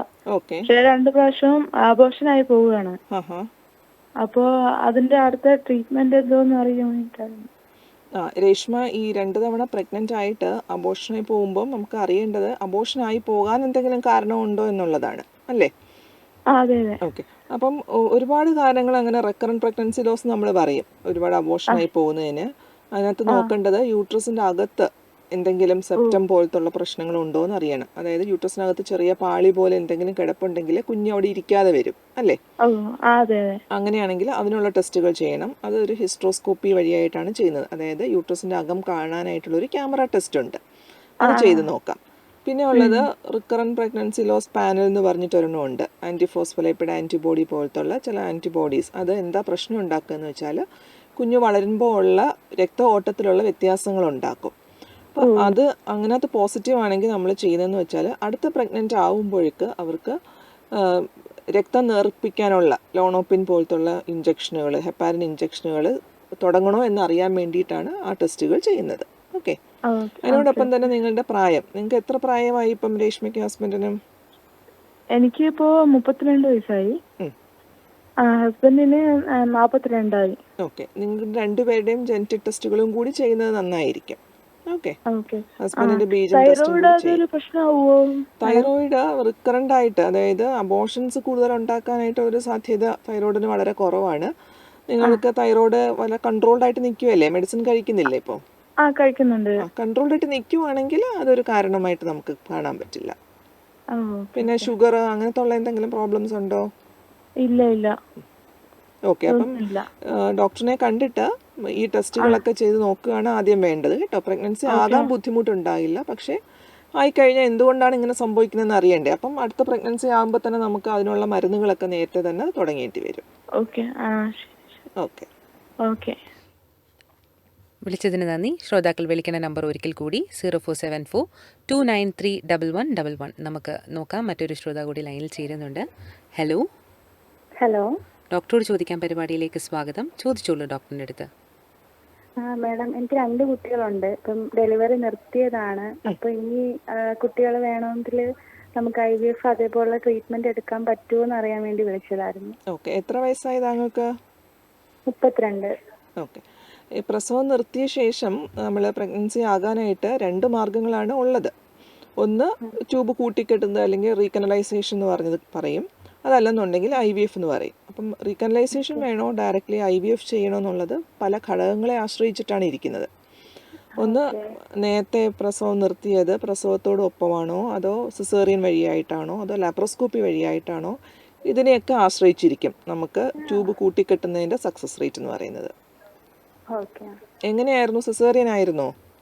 അതെ, സിസേറിയൻ ആയിരുന്നു. സിസേറിയൻ്റെ കൂടെ ആണ് പ്രസവം നിർത്തിയ ഓപ്പറേഷൻ ചെയ്തതെങ്കിൽ ഒരു നല്ല ഭാഗം ട്യൂബ് റിമൂവ് ചെയ്യാൻ, നീക്കം ചെയ്തിരിക്കാനാണ് സാധ്യതയുള്ളത്. അപ്പം അങ്ങനെയുള്ളവർക്ക് പിന്നീട് അത് കൂട്ടിക്കെട്ടിയാൽ അത് നല്ല രീതിയിൽ വരാനായിട്ടുള്ള സാധ്യത കുറച്ച് കുറവാണ്. അത് മാത്രമല്ല, ട്യൂബിന് നമ്മൾ എന്തെങ്കിലും ഇതുപോലെയുള്ള ഇഞ്ചുറി ഉണ്ടെന്നുണ്ടെങ്കിൽ പിന്നീട് സ്വാഭാവികമായിട്ട് ട്രൈ ചെയ്യുമ്പോൾ ട്യൂബിൽ പ്രഗ്നൻസി ഉണ്ടാകാനുള്ള സാധ്യതയും കൂടുതലാണ്. അപ്പം നിങ്ങളുടെ 2 പേരുടെയും ടെസ്റ്റുകളൊക്കെ ചെയ്തിട്ട് ഒരു IVFലേക്ക് പോകുന്നതായിരിക്കും നല്ലതായിട്ടുള്ളൊരു തീരുമാനം എന്ന് തോന്നുന്നു. ഓക്കെ. ഓക്കെ. ഓക്കെ. വിളിച്ചതിന് നന്ദി. ശ്രോതാക്കൾ വിളിക്കുന്ന നമ്പർ 0474293111 എന്ന നമ്പറിലേക്കാണ്. മാം, ഇപ്പോൾ നമ്മൾ IVF പറഞ്ഞു, അതിൻ്റെ സൈഡ് ഇഫക്ട്സ് ഒന്നുമില്ല എന്ന് പറഞ്ഞു. മാം, നേരത്തെ വിളിച്ചൊരു പേഷ്യൻറ്റും ഇങ്ങനെ ചോദിച്ചേട്ടെ, എന്തെങ്കിലും സൈഡ് ഇഫക്റ്റ് ഉണ്ടാകും? പലപ്പോഴും എല്ലാവരും ചോദിക്കുന്നൊരു ഡൗട്ടാണ്, വണ്ണം ഒരുപാട് വയ്ക്കുമോ എന്ന്. മാം, അതിനെക്കുറിച്ച് എന്താ പറയാനുള്ളത്? ശരിക്കും പറഞ്ഞാൽ IVF ട്രീറ്റ്മെൻറ്റ് എടുക്കുമ്പോൾ ഉള്ള മെഡിസിൻസ് കൊണ്ട്, ഈ ഇഞ്ചെക്ഷൻസൊക്കെ കൊണ്ട് വണ്ണം കൂടാനുള്ള സാധ്യതയില്ല. കുറച്ച്, അതായത് നമ്മൾക്ക് പ്രൊജസ്ട്രോൺ പോലത്തുള്ള ഹോർമോൺ സപ്പോർട്ടിന് കൊടുക്കുമ്പോൾ ഫ്ലൂയിഡ് റിട്ടൻഷൻ എന്ന് പറയും. അതായത് നമ്മുടെ ദേഹത്ത് വെള്ളം കുറച്ച് കെട്ടി നിൽക്കാനുള്ള സാധ്യതയുണ്ട്. അപ്പോൾ ട്രീറ്റ്മെൻറ്റ് എടുക്കുന്ന സമയത്ത് കുറച്ച് നമുക്കൊരു ബ്ലോട്ടിങ്, നമ്മൾ വീർത്തിരിക്കുന്നതായിട്ടുള്ളൊരു ഫീലിംഗ് ഉണ്ടാകാം. പിന്നെ അതുപോലെ തന്നെ ഇതിനുള്ള സപ്ലിമെൻറ്റ്സ് കൊടുക്കുമ്പോൾ, ഈസ്ട്രൻ പോലത്തെ സപ്ലിമെൻറ്റ്സ് കൊടുക്കുമ്പോൾ നമുക്ക് ക്രേവിങ് കൂടും. അതായത് കൂടുതൽ കഴിക്കണം എന്നുള്ളൊരു ആഗ്രഹം ഉണ്ടാകും. പക്ഷേ നമ്മളത് മനസ്സിലാക്കി ആഹാരം നമുക്ക് ക്രമീകരിച്ച് നേരത്തെ പറഞ്ഞതുപോലെയുള്ള ഹെൽത്തി ഫോളോ ചെയ്യുക, എക്സസൈസ് ചെയ്യുകയൊക്കെ ആണെന്നുണ്ടെങ്കിൽ ഇങ്ങനെ വണ്ണം വെക്കത്തില്ല. ഓക്കെ. പിന്നെ ഉള്ളൊരു തെറ്റിദ്ധാരണ എന്ന് വെച്ചാൽ ട്രീറ്റ്മെൻറ്റ് എടുക്കുമ്പോൾ എല്ലാവരും ഭയങ്കരമായിട്ട് റെസ്റ്റ് എടുക്കും അല്ലേ, ബാക്കി ജോലികളൊന്നും ചെയ്യാതെ, എക്സസൈസ് ഒന്നും ചെയ്യാതെ ഏറ്റവും നല്ല ഭക്ഷണം കഴിക്കുമ്പോൾ സ്വാഭാവികമായിട്ട് വണ്ണം വെക്കാനുള്ള സാധ്യതയുണ്ട്. അല്ലാതെ ട്രീറ്റ്മെൻറ്റ് മാത്രമായിട്ട് ഒരിക്കലും അത് വണ്ണം വെക്കത്തില്ല. മാം, ഇപ്പം നമുക്കറിയാം, ഇപ്പം കല്യാണം കഴിഞ്ഞ് മാം പറഞ്ഞല്ലോ, ചില സമയത്ത് 6 മാസം കഴിയുമ്പോഴല്ലേ, 1 വർഷം കഴിയുമ്പോൾ ട്രീറ്റ്മെൻറ്റ് ആരംഭിക്കണമെന്ന്. ഈ സെക്കൻഡ് ബേബിയുടെ ടൈം ആകുമ്പോഴത്തേക്ക് പലപ്പോഴും ഇതാരും ശ്രദ്ധിക്കാതെ പോവുകയാണ്. അപ്പം പലരുടെ വീടുകളിൽ ഇപ്പോൾ ഒരു കുഞ്ഞ് മാത്രം എന്നൊരു കൺസെപ്റ്റിലേക്ക് പോകും. അങ്ങനെയുള്ളപ്പം ഏത് സമയം മുതലായിരിക്കും അവർ ട്രീറ്റ്മെൻറ്റിലേക്ക് പോകേണ്ടത്? ശരിക്കും പറഞ്ഞാൽ ഞങ്ങളുടെ ഒരു രീതി വെച്ചിട്ടാണെന്നുണ്ടെങ്കിൽ, നമ്മളൊരു ഫസ്റ്റ് ബേബിക്ക് വേണ്ടി ട്രൈ ചെയ്യുമ്പോഴും സെക്കൻഡ് ബേബിക്ക് വേണ്ടി ട്രൈ ചെയ്യുമ്പോഴും ആകാത്തതിനെ, അതിനെ നമ്മൾ ഒരു പ്രഗ്നൻസി ആയിട്ട് രണ്ടാമത്തത് ആകുന്നത്തെ അവസ്ഥയെ സെക്കൻഡറി ഇൻഫെർട്ടിലിറ്റി എന്നാണ് പറയുന്നത്. അപ്പം അതിന് ഞങ്ങളുടെ ഒരു ഇവാലുവേഷൻ, നേരത്തെ പറഞ്ഞ ഇവാലുവേഷനിലാകട്ടെ, ചികിത്സ രീതികളിലാകട്ടെ നമുക്ക് വലിയ മാറ്റങ്ങളൊന്നും വരാനില്ല. ഈ പറഞ്ഞതുപോലെ തന്നെ അവരെ ആദ്യം ഒന്ന് ഇവാലുവേറ്റ് ചെയ്യുക. പ്രത്യേകിച്ചും ശ്രദ്ധിക്കേണ്ടതെന്ന് വെച്ചാൽ, ചിലപ്പം ഫസ്റ്റ് പ്രഗ്നൻസി വളരെ യങ് ഏജിലായിരിക്കും, ഒരു 25 വയസ്സിലാണെങ്കിൽ പിന്നീട് ഒരു 35 വയസ്സ് കഴിഞ്ഞിട്ട് സെക്കൻഡ് ബേബി ആകുന്നില്ല എന്ന് നോക്കുമ്പം അവർക്ക് തീർച്ചയായിട്ടും അവരുടെ എഗ്ഗിൻ്റെ നമ്പറും ക്വാളിറ്റിയും കുറഞ്ഞു വന്നതായിരിക്കാം ഒരു കാരണം. പിന്നെ അതിൻ്റെ ഇടയ്ക്ക് വെച്ച് എന്തെങ്കിലും മെഡിക്കൽ ഇഷ്യൂസ് ഉണ്ടാകാനുള്ള സാധ്യതകൾ, ഇപ്പോൾ ഷുഗർ ആകട്ടെ, തൈറോയിഡ് ആകട്ടെ, അതൊക്കെ പിന്നീട് വന്നിട്ട് അതും ഒരു പ്രോബ്ലം ഉണ്ടാക്കാനുള്ള സാധ്യതയുണ്ട്. പുരുഷന്മാരുടെ കാര്യത്തിൽ അവരുടെ ബീജത്തിൻ്റെ നമ്പറും അതിൻ്റെ ക്വാളിറ്റിയും മോട്ടിലിറ്റിയും ഒക്കെ ഈ പറഞ്ഞ കാലഘട്ടത്തിൽ കുറഞ്ഞു വരാനുള്ള സാധ്യതയുണ്ട്. അപ്പം ഇതെല്ലാം കണക്കിലെടുത്തിട്ട് ഇവർക്കുള്ള ഇവാലുവേഷൻ നമ്മൾ മറ്റേതുപോലെ തന്നെയാണ് ചെയ്യുന്നത്. എല്ലാ ടെസ്റ്റുകളും സെയിം തന്നെയാണ് ചെയ്യുന്നത്. അവർക്ക് ട്രീറ്റ്മെൻറ്റും അവരുടെ ആ റീസണിനെ, അവരുടെ ആ കാരണം കണ്ടുവച്ചിട്ടാണ് നമ്മൾ ചികിത്സ എടുക്കുന്നത്. ഓക്കെ മാം, നമുക്കൊരു ശ്രോതാവ് കൂടി ലൈനിൽ ചേരുന്നുണ്ട്. ഹലോ. ഹലോ. ഡോക്ടറോട് ചോദിക്കാൻ പരിപാടിയിലേക്ക് സ്വാഗതം. മാഡം, ഡോക്ടറോട് ചോദിച്ചോളൂ. ഞാൻ എൻ്റെ മോക്ക് വേണ്ടിയാണ് വിളിക്കണേ. എൻ്റെ മോക്ക് ആദ്യം 2 വട്ടം ആയി. അപ്പം ഒരു വട്ടം ആയി അങ്ങ് പോയി. രണ്ടാമത്തെ ട്രിപ്പ് 1.5 മാസമായപ്പോൾ ഹാർട്ട് ബീറ്റ് ഇല്ലായിരുന്നു കുഞ്ഞിന്. അങ്ങനെ പോയി. അങ്ങനെ പിന്നെ 2-3 വട്ടം IVF ഒക്കെ ചെയ്തായിരുന്നു. IVF അല്ല, മറ്റേ IUI ചെയ്തിട്ടുണ്ട്. അവർ 3-4 പ്രാവശ്യം ചെയ്തായിരുന്നു. പക്ഷെ അതൊന്നും ഫലം കണ്ടില്ല. ഇപ്പോഴും കല്യാണം കഴിഞ്ഞിട്ട് 5 വർഷം കഴിഞ്ഞു. അപ്പോഴിതുവരെ പിന്നെ ഒരു ഇതും ആയിട്ടില്ല. അപ്പൊ ഇപ്പൊ ഈ ഇടയ്ക്ക് പിന്നെ ട്രീറ്റ്മെന്റ് ഇങ്ങനെ അവിടെ ട്രീറ്റ്മെന്റ് ചെയ്തോണ്ടിരുന്നതായിരുന്നു. അപ്പൊ ഡോക്ടർമാരെല്ലാം പറഞ്ഞു രണ്ടുപേർക്കും ഒരു കുഴപ്പമില്ല എന്നൊക്കെ പറഞ്ഞാ വിട്ടത്. അപ്പൊ അങ്ങനെ വല്ലാത്ത മരുന്നൊന്നും കൊടുത്തില്ല. ഇപ്പൊ അയാൾക്കൊരു 2-3 മാസം മുമ്പ് ഇതുപോലെ 3 ആഴ്ച വാസയായപ്പോഴും വീണ്ടും അങ്ങ് പോയി. ശരി. ആ അപ്പൊ ഇത് 3ാമത്തെ തവണയാണ് അബോർഷൻ ആവുന്നത്? മൂന്നാമത്തെ തവണയാണ്. അപ്പം നേരത്തെ പറഞ്ഞതുപോലെ തന്നെ ഈ എന്തുകൊണ്ടാണ് അബോർഷൻ ആകുന്നതെന്നുള്ളതിനെ കുറിച്ചൊരു ടെസ്റ്റുകളൊക്കെ ചെയ്യേണ്ടതാണ്. എല്ലാ ടെസ്റ്റും നടത്തി. എല്ലാം നമ്മ എന്നതിൽ ഹരികുമാർ ഡോക്ടർ ആയിരുന്നു ആദ്യം ട്രീറ്റ്മെന്റ് അവിടെ ആയിരുന്നു. ഓക്കെ. അപ്പം ഒന്ന് ഇവാലുവേറ്റ് ചെയ്യേണ്ടതാണ്. അതായത് യൂട്രസിൻ്റെ അകത്ത് എന്തെങ്കിലും സെപ്റ്റം ഉണ്ടോ എന്നുള്ളതും ഈ എന്താ റിക്കറൻറ്റ് പ്രഗ്നൻസി ലോസിൻ്റെ പ്രശ്നങ്ങൾ, അതായത് ആൻറ്റിഫോസ്ഫോലൈഡ് ആൻറ്റിബോഡി ഉണ്ടോ എന്നുള്ളതും അതൊക്കെ ഒന്ന് നോക്കേണ്ടതാണ്. പിന്നെ ഇവിടെ രണ്ടുപേരുടെയും ജനറ്റിക് ടെസ്റ്റുകൾ കാരിയോടൈപ്പിങ്ങും കൂടിയൊക്കെ ചെയ്ത് നോക്കുന്നത് നന്നായിരിക്കും. പിന്നെ രണ്ടുപേരുടെ എല്ലാ ടെസ്റ്റും നടത്തി. അവർക്ക് ട്യൂബ് ടെസ്റ്റും എല്ലാം നടത്തിയിട്ടുണ്ട്. ഓക്കെ. അങ്ങനെയാണ് IUI ചെയ്തിട്ടുണ്ടെങ്കിൽ പിന്നെ IVF-ലേക്ക് കടക്കുന്നത് തന്നെ ആയിരിക്കും നല്ല ഒരു തീരുമാനം. അപ്പൊ അതിലൊന്നും വേറെ കുഴപ്പമൊന്നുമില്ലല്ലോ IVF ചെയ്യുന്നതിന്റെ? ഇല്ല. എത്ര പ്രായമായി മോൾക്ക്? മോൾക്ക് 27 വയസ്സ്, അയാൾക്ക് 30 വയസ്സ്, 31 വയസ്സ്. മോൾക്ക് അധികം പ്രായമൊന്നും ആയിട്ടില്ലല്ലോ. അപ്പം ഈ ഒരു ഏജ് നല്ല ഏജ് തന്നെയാണ് ട്രീറ്റ്മെന്റ് എടുക്കാനായിട്ട്. ഓക്കെ, ശരി. വിളിച്ചതിന് നന്ദി. ശ്രോതാക്കൾ വിളിക്കുന്ന നമ്പർ 0474293111 എന്ന നമ്പറിലേക്കാണ്. മാം, നമ്മൾ പറഞ്ഞിരുന്നു സെക്കൻഡ് ബേബിക്കും സെയിം ട്രീറ്റ്മെൻറ്റ് മെത്തേഡാണ് യൂഷ്വലി സ്വീകരിക്കുന്നത്. മാം, ഇപ്പം ഫസ്റ്റ് ബേബി ഇതേപോലെ ഒരു IVF ഒക്കെ ട്രീറ്റ്മെൻറ്റ് എടുത്തു, അങ്ങനെയാണ് കൺസീവ് ആകുന്നത്. അപ്പോൾ സെക്കൻഡ് ബേബിക്ക് ഉള്ള ആ പ്രഗ്നൻസിയുടെ ഗ്യാപ്പ് എത്ര നാളത്തേക്ക് വേണ്ടി വരുമായിരിക്കും? അത് ഏതൊരു പ്രഗ്നൻസിയുടെ ഉള്ളിലും ഗ്യാപ്പ് വെക്കുന്നത് പോലെ തന്നെ ഉള്ളൂ ഈ ഒരു ട്രീറ്റ്മെൻറ്റ് വഴിയായിട്ട് പ്രഗ്നൻസി ആകുന്നത്. ഇപ്പം നമ്മൾ പറയാറുണ്ട്, എപ്പോഴാണ് ഒരു സ്ത്രീ അല്ലെങ്കിൽ ഒരു കപ്പിള് അടുത്ത ബേബിയെ സ്വീകരിക്കാനായിട്ട് മാനസികമായും ശാരീരികമായിട്ടും ഓഫ് കോഴ്സ് ഫിനാൻഷ്യലിയും തയ്യാറാകുന്നത്, അപ്പോഴും അടുത്ത ബേബീനെ കുറിച്ച് ചിന്തിക്കാം. ഇപ്പോൾ ഫസ്റ്റ് ബേബി IVF വഴിയായിട്ടാണ് ഉണ്ടായെന്നുണ്ടെങ്കിൽ ചിലപ്പോൾ അവരുടെ ബാക്കിയുള്ള എംബ്രിയോസ് ഫ്രീസ് ചെയ്തിട്ടുണ്ടാവും. അതായത് നേരത്തെ പറഞ്ഞില്ലേ, ഇപ്പം നമുക്ക് ഒരുപാട് എഗ്ഗ് ഉള്ളൊരു സ്ത്രീ ആണെന്നുണ്ടെങ്കിൽ അവർക്ക് എംബ്രിയോസ് നല്ല രീതിയിൽ ഒരു 5-6 എണ്ണമൊക്കെ ഉണ്ടെങ്കിൽ നമ്മൾ ഒരു സമയത്ത് 2 എംബ്രിയോസാണ് ഇടുന്നത്, 2 അല്ലെങ്കിൽ മാക്സിമം 3. അപ്പം ബാക്കിയുള്ള എംബ്രിയോസിനെ നമ്മൾ ഫ്രീസ് ചെയ്ത് വെക്കുകയാണ് ചെയ്യുന്നത്. പ്രത്യേകിച്ച് നമ്മുടെ അടുത്തുനിന്ന് വന്നിട്ട് പോസിറ്റീവായിട്ട് പ്രഗ്നൻ്റ് ആയി ഡെലിവറി ചെയ്ത് പോകുന്നവരിൽ നമ്മൾ ചോദിക്കാറുണ്ട്, നിങ്ങളുടെ ബാക്കിയുള്ള എംബ്രിയോസ് എന്ത് ചെയ്യണം? ഫ്രീസ് ചെയ്ത് വെക്കണം എന്നുണ്ടെങ്കിൽ അവർക്ക് സെക്കൻഡ് ബേബിക്ക് വേണ്ടി ഉപയോഗിക്കാനാണ്. അപ്പം അതിനുള്ള ഗുണം എന്താണെന്ന് വെച്ചാൽ അവർക്ക് പിന്നീട് ഈ IVF പ്രൊസീജിയർ ഇഞ്ചക്ഷനുകളും ഒക്കെ തുടങ്ങിയുള്ള വലിയ പ്രൊസീജിയറിലേക്ക് പോകേണ്ട യാതൊരു കാര്യമില്ല. അവർക്ക് ഉണ്ടാക്കി വെച്ചിരിക്കുന്ന എംബ്രിയോസ് റെഡിമെയ്ഡായിട്ട് അവിടെ ഇരിക്കുകയാണ്. അത് ജസ്റ്റ് യൂട്രസ് പ്രിപ്പയർ ചെയ്ത് അകത്തേക്ക് ഇട്ട് കൊടുക്കാവുന്നതേ ഉള്ളൂ. അപ്പം സിസേറിയൻ ആണെന്നുണ്ടെങ്കിൽ അറ്റ്ലീസ്റ്റ് ഒരു 2 വർഷത്തെ ഒരു ഗ്യാപ്പ്, നോർമൽ ഡെലിവറി ആണെങ്കിൽ അതിന് മുമ്പ് അവരെപ്പോഴാണ് റെഡി ആകുന്നതെന്ന് വെച്ചാൽ ചെയ്യാവുന്നതാണ്. മാം, അപ്പം ഈ എംബ്രിയോ പ്രിസർവ് ചെയ്യുമെന്ന് പറഞ്ഞല്ലോ, അപ്പം എത്ര നാളൊക്കെ നമുക്കിത് പ്രിസർവ് ചെയ്യാൻ പറ്റും? ശരിക്കും പറഞ്ഞാൽ എംബ്രിയോ പ്രിസർവ് ചെയ്ത് എത്ര വർഷങ്ങൾ വേണമെങ്കിലും വെക്കാൻ പറ്റും. ഒരു തവണ ഫ്രീസ് ചെയ്യുവാണെന്നുണ്ടെങ്കിൽ നമ്മളത് ഓൾറെഡി ഫ്രീസ്, പിന്നെ എപ്പം നമ്മൾ തിരിച്ചെടുക്കുന്നു അതുവരെ എംബ്രിയോ അവിടെ സേഫായിട്ട് തന്നെ ഇരിക്കും, വർഷങ്ങളോളം അങ്ങനെ തന്നെ ഇരിക്കും. നമ്മളിപ്പോൾ ലിക്വിഡ് നൈട്രജൻ എന്ന് പറഞ്ഞിട്ട് ഒരു ഗ്യാസിനകത്താണ്, ഒരു സിലിണ്ടറിനകത്ത് എടുത്തിട്ടാണ് നമ്മൾ എംബ്രിയോസിനെ അതിനകത്ത് ഫ്രീസ് ചെയ്ത് വെക്കുന്നത്. അപ്പോൾ ലിക്വിഡ് നൈട്രജൻ അത് ഇടയ്ക്കിടയ്ക്ക് നമ്മൾ റീഫില്ല് ചെയ്ത് ആ ക്യാൻ ഫുള്ളാക്കി വെക്കുക, അത് കുറഞ്ഞു പോകാതിരിക്കുക. ആ വേപ്പറിനകത്ത് നമ്മുടെ എംബ്രിയോസ് വളരെ സുരക്ഷിതമായിട്ടിരിക്കും. നമ്മൾ തിരിച്ചെടുത്ത് അതിനെ ചെയ്യുക എന്ന് പറയും, തിരിച്ച് അതിനെ നോർമൽ ലൈഫിലേക്ക് കൊണ്ടുവരുന്നത്. ആ ഒരു പ്രൊസീജിയർ ചെയ്യുന്നത് വരെ അത് വളരെ സേഫായിട്ട് തന്നെ ഇരിക്കും. മാം, പലപ്പോഴും നമുക്ക് ട്രീറ്റ്മെൻറ്റിലോട്ട് പോകുമ്പം ഏറ്റവും വലിയ പ്രശ്നം എന്ന് പറയുമ്പോൾ ചിലവായിരിക്കും. എത്രത്തോളം ആയിരിക്കും മാം? അപ്പോൾ ഇതിന് ചിലവേറിയ ട്രീറ്റ്മെൻറ്റുകളാണോ IVF-ഉം എല്ലാം? തീർച്ചയായിട്ടും. ഇപ്പം നമുക്കറിയാമല്ലോ, കാലം കഴിഞ്ഞു, ഒരു കാലഘട്ടം കഴിഞ്ഞുകൂടി നമ്മുടെ ജീവിത ചെലവുകൾ തന്നെ ഒരുപാട് കൂടിയിരിക്കുകയാണ് അല്ലേ? അപ്പം നമുക്ക് മെഡിസിൻസിനാണെന്നുണ്ടെങ്കിലും ഓരോ ഫെസിലിറ്റികൾക്കാണെന്നുണ്ടെങ്കിലും തീർച്ചയായിട്ടും കൂടുതൽ പഴയതുപോലെയല്ല, കൂടുതൽ കുറച്ച് പ്രൈസസ് കൂടി തന്നെ ഇരിക്കും. പിന്നെ ആലോചിക്കേണ്ടത് നല്ല ഒരു ട്രീറ്റ്മെൻറ്റ് എടുക്കണമെങ്കിൽ നല്ല രീതിയിലാണെന്നുണ്ടെങ്കിൽ അതിന് നല്ല ഇഞ്ചക്ഷൻസും മെഡിസിൻസും എല്ലാ ടെസ്റ്റുകളും ഒക്കെ ചെയ്യേണ്ടി വരും. അപ്പോൾ തീർച്ചയായിട്ടും അതിൻ്റെ കോസ്റ്റ് കൂടുതലായിരിക്കും. പിന്നെ ഈ IVF ലാബ് സെറ്റപ്പ് അതിനൊക്കെ ഒരു എക്സ്പെൻസീവ് ആയിട്ടുള്ളൊരു അഫെയർ തന്നെയാണ്.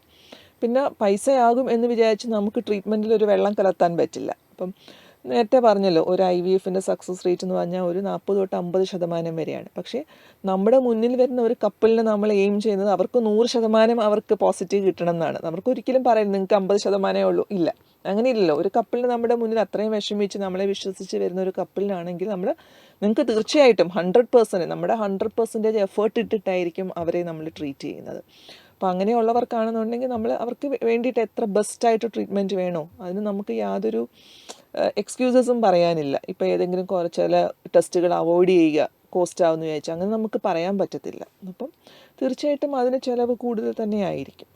മാം അപ്പം നമുക്ക് ഒരേ ചിലവ് തന്നെ ആയിരിക്കും മുന്നോട്ട് വരുന്നത്. ചിലപ്പോൾ റിപ്പീറ്റഡ് ആയിട്ട് പലർക്ക് IVF ചെയ്യേണ്ട വരും എന്ന് കേട്ടിട്ടുണ്ട്.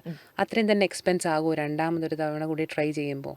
ശരിക്കും പറഞ്ഞാൽ ഫസ്റ്റ് ട്രയലിൽ നെഗറ്റീവ് ആകുന്നവർക്ക് നമ്മൾ പിന്നെ ആലോചിക്കും അത് എന്തുകൊണ്ടാണ് നെഗറ്റീവായി പോയതെന്ന്. അപ്പം ഒരു ഫസ്റ്റ് ഷോട്ടിൽ നമ്മൾ ചെയ്യാത്ത ടെസ്റ്റുകളോ വേറെ എന്തെങ്കിലും ട്രീറ്റ്മെൻറ്റ് കുറച്ച് കൂടുതലായിട്ടുള്ള മരുന്നുകളോ ഒക്കെ നമുക്ക് ആഡ് ചെയ്യേണ്ടി വരാം.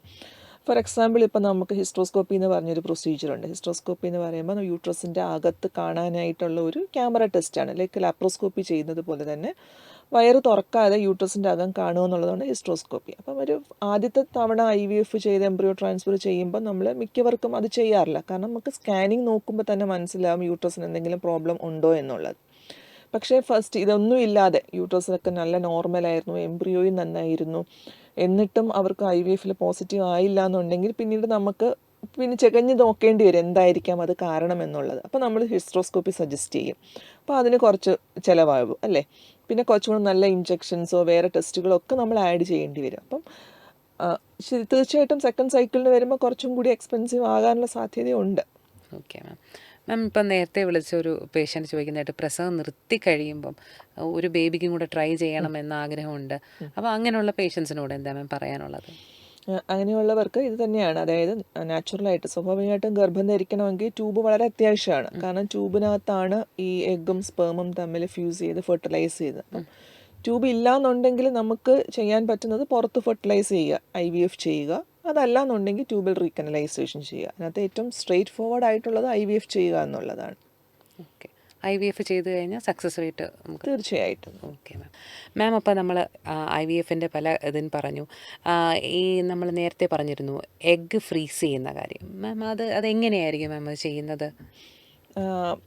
എഗ്ഗ് ഫ്രീസിങ്ങും എംബ്രിയോ ഫ്രീസിങ്ങും രണ്ട് കാര്യങ്ങളാണ് ആക്ച്വലി പറഞ്ഞാൽ. അപ്പം ചിലർക്ക് നമ്മൾ എഗ് ഫ്രീസിങ് പറഞ്ഞു കൊടുക്കാറുണ്ട്. എംബ്രിയോ ഫ്രീസിങ് വേറൊരു ആസ്പെക്റ്റാണ്. എംബ്രിയോ ഫ്രീസിങ് എന്ന് പറയുമ്പോൾ നമ്മൾ ഇതുപോലെ തന്നെ എഗ്ഗ് എടുത്ത് IVF എഗ്ഗ് എടുത്ത് ഹസ്ബൻഡിൻ്റെ സ്പേമുമായിട്ട് യോജിപ്പിച്ച് എംബ്രിയോ ഉണ്ടാക്കി, അതായത് കുഞ്ഞിൻ്റെ ഏറ്റവും ഫസ്റ്റ് സ്റ്റെപ്പാണ് എംബ്രിയോ എന്ന് പറയുന്നത്. അതിനെ ഉണ്ടാക്കി ഫ്രീസ് ചെയ്ത് വെക്കുന്നതാണ് എംബ്രിയോ ഫ്രീസിങ് എന്ന് പറയുന്നത്. പിന്നെയുള്ളത് എഗ് ഫ്രീസിങ് ആണ്. എഗ് ഫ്രീസിങ് എന്ന് വെച്ചാൽ ഇപ്പം മാരേജ് ഇപ്പം വേണ്ടാന്ന് തീരുമാനിക്കുന്ന പെൺകുട്ടികളുണ്ട് അല്ലേ.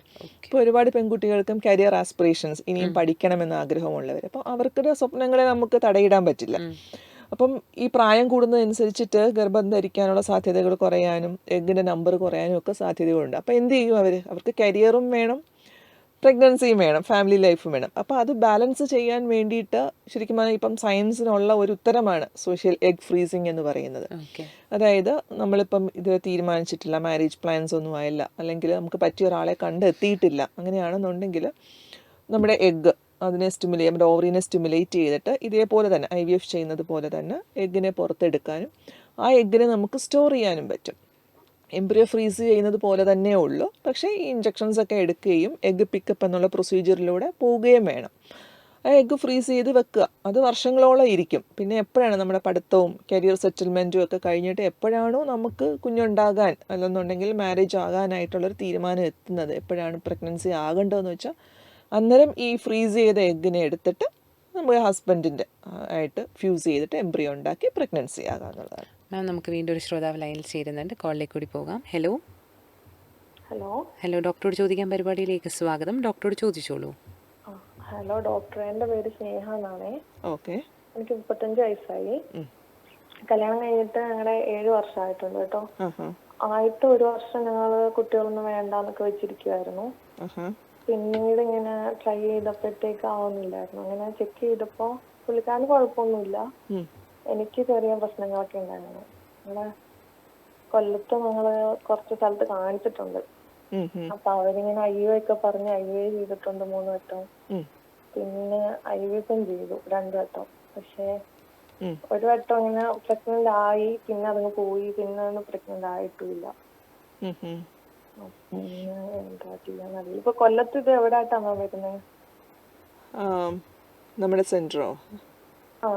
ഐവിഎഫിന്റെ സെന്റർ എവിടെ വരുന്നത്? നമ്മുടെ പ്രോഗ്രാം കേട്ടുകൊണ്ടിരിക്കുകയല്ലേ, ആയത്തിലാണ് വരുന്നത്. ആയത്തിലല്ലേ? അല്ല, കറക്റ്റ് ലൊക്കേഷൻ അറിയാൻ വേണ്ടി. ഇവിടെ കൊല്ലത്താണ്, കാവനാട്. ഓക്കെ. പ്രോഗ്രാമിന് ശേഷം നമ്മുടെ റേഡിയോയിൽ കോൺടാക്ട് ചെയ്താൽ മതിയാവും കേട്ടോ. ഓക്കെ. അവിടെ എങ്ങനെയാ ഈ റേറ്റും കാര്യങ്ങളൊക്കെ ഒന്ന് പറയാമോ? ഓക്കെ, നമ്മുടെ പ്രോഗ്രാമിന് ശേഷം നമ്മുടെ ഫോണിലൊന്ന് കോൺടാക്ട് ചെയ്യാം. മാഡത്തിൻ്റെ നമ്പർ തരുന്നതായിരിക്കും കേട്ടോ. ഓക്കെ, ശരി. ഓക്കെ. അപ്പോൾ ശ്രോതാക്കൾ വിളിക്കുന്ന നമ്പർ 0474293111 എന്ന നമ്പറിലേക്കാണ്. മാം, അപ്പം നമ്മൾ പറഞ്ഞിരുന്നു എഗ് ഫ്രീസിങ്ങിനെ കുറിച്ച്. മാം, ഇത് എത്രത്തോളം ആളുകൾ ഉൾക്കൊണ്ടു തുടങ്ങി നമ്മുടെ നാട്ടിൽ? ശരിക്കും പറഞ്ഞാൽ ആളുകൾ ഇങ്ങോട്ട് ചോദിച്ചു വരാൻ തുടങ്ങിയിട്ടുണ്ട്. പ്രത്യേകിച്ചും IT ഫീൽഡിലുള്ളവർ, ചില കമ്പനികളൊക്കെ ആണെന്നുണ്ടെങ്കിൽ ഈവൻ അവർക്ക് വേണ്ടിയിട്ടായിരിക്കാം, അവരുടെ കമ്പനിയുടെ ഒരു ബെറ്റർമെൻറ്റിന് വേണ്ടിയിട്ടായിരിക്കാം പെൺകുട്ടികളെ എഗ് ഫ്രീസിങ്ങിന് വേണ്ടി എൻകറേജ് ചെയ്യുന്നവരുമുണ്ട്. കാരണം ഒരുപാട് പേര് ഇപ്പം പുറത്തു പോകാൻ നിൽക്കുന്നവരൊക്കെ ഉണ്ടാകും. അതൊക്കെ കഴിഞ്ഞിട്ട് മതി, ഹയർ സ്റ്റഡീസൊക്കെ കഴിഞ്ഞിട്ട് മതി എന്നുള്ളത്. ഇപ്പം ഇങ്ങോട്ട് ചോദിച്ചു വരുന്ന പെൺകുട്ടികളും ഒരുപാടുണ്ട് എന്നുള്ളതാണ്. Okay ma'am. അപ്പം നമ്മൾ പറഞ്ഞു വന്നതിനകത്ത് ഇപ്പം നമ്മൾ നേരത്തെ പറഞ്ഞിരുന്നു ഈ IVFൻ്റെ സൈഡ് ഇഫക്ട്സ് വേറെ ഒന്നുമില്ല എന്ന് പറഞ്ഞു. മാം, ഈ ട്രീറ്റ്മെൻറ്റ് കഴിഞ്ഞാൽ, IVF പോലുള്ള ട്രീറ്റ്മെൻറ്റുകൾ കഴിഞ്ഞു കഴിഞ്ഞാൽ എന്തെല്ലാമായിരിക്കും ഒരു പേഷ്യൻ്റ് ശ്രദ്ധിക്കേണ്ടതായിട്ടുള്ളത്?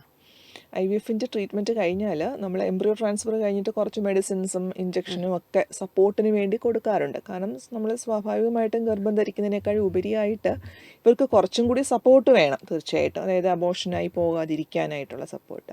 അതെല്ലാം നമ്മളൊരു 2 മാസം 3 മാസം ആകുമ്പോൾ ഈ മെഡിസിനുകളെല്ലാം പതുക്കെ കുറച്ച് ഡോസ് കുറച്ച് വന്ന് നിർത്തുകയാണ് ചെയ്യുന്നത്.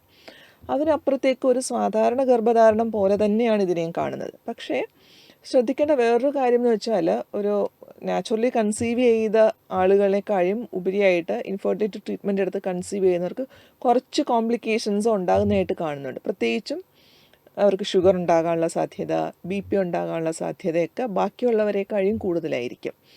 അതിൻ്റെ കാരണം ഒന്ന് ഏജ് കൂടി കൊണ്ട് ചെയ്യുന്നത് കൊണ്ടായിരിക്കാം അല്ലേ. പിന്നെ ഓൾറെഡി എന്തെങ്കിലും അസുഖമുള്ളവർ കൊണ്ടായിരിക്കാം അവർക്ക് ഇൻഫെർട്ടിലിറ്റി അല്ലെങ്കിൽ കുട്ടികളുണ്ടാകാൻ ബുദ്ധിമുട്ടുള്ളത്. അങ്ങനെയുള്ളവർക്കൊരു ബാക്ക്ഗ്രൗണ്ട് റിസ്ക് തന്നെ കുറച്ചുണ്ടാവും. പക്ഷേ അപ്പോൾ അവരെ ആ രീതിയിൽ കാണുക എന്നുള്ളതേ ഉള്ളൂ. പക്ഷേ പ്രഗ്നൻസിയുടെ ബാക്കി എല്ലാ കാര്യങ്ങളും സാധാരണ പ്രഗ്നൻസിയെ പോലെ തന്നെയാണ്. സ്കാൻ ചെയ്യേണ്ടതും ബ്ലഡ് ടെസ്റ്റുകൾ ചെയ്യേണ്ടതും ഒക്കെ നോർമലി ചെയ്യുന്നത് പോലെ തന്നെയാണ് ചെയ്യുന്നത്.